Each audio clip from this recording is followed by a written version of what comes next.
আসসালামু আলাইকুম। ডাক্তার হাসানুল বান্না আলামিন বলছিলাম, হোমিওপ্যাথিক ফিজিশিয়ান। আজকে আমরা আলোচনা করব আপনার বাসায় যদি ছোট শিশু বাচ্চা থাকে এবং আপনার বাচ্চার মাঝে মধ্যেই কোলিক পেইন দেখা দেয়, অর্থাৎ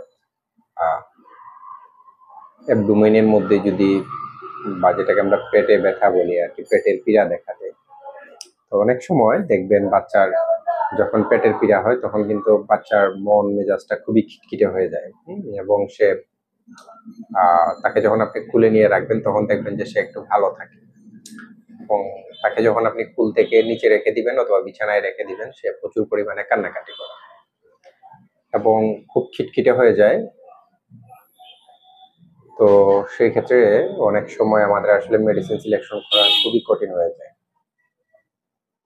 একটা জিনিস লক্ষ্য করবেন যে আপনার বাচ্চা যদি পেটে পীড়া হয় এবং তার পাশাপাশি সে যদি খুব বেশি মোচড়ামুচড়ি করে এবং খুব কান্নাকাটি করে, তাকে কুলে নিয়ে যদি আপনি মুভ করেন, কুলে নিয়ে হাঁটাহাঁটি করেন, দেখবেন সে শান্ত থাকে। যখনই কুল থেকে রেখে দিবেন খুব বেশি কান্নাকাটি করবে এবং খুব বেশি খিটখিটে ভাব তার মধ্যে দেখতে পাবেন। সেই ক্ষেত্রে আপনারা একটা গুরুত্বপূর্ণ হোমিওপ্যাথিক মেডিসিন আছে ক্যামোমিলা। এই মেডিসিনটা আপনারা একজন হোমিওপ্যাথিক চিকিৎসকের কাছ থেকে 30 পোটেন্সির 1 গ্রাম পিলের মধ্যে মিক্স করে মেডিসিন নিয়ে আসবেন এবং দিনে 3 বার 5টি করে বড়ি বাচ্চাকে সেবন করতে দিবেন। দেখবেন আপনার বাচ্চার যে পেটের পীড়া আছে সেটা আরোগ্য হবে। যদি 30 পোটেন্সিতে না হয় তাহলে আপনারা 1 ডোজ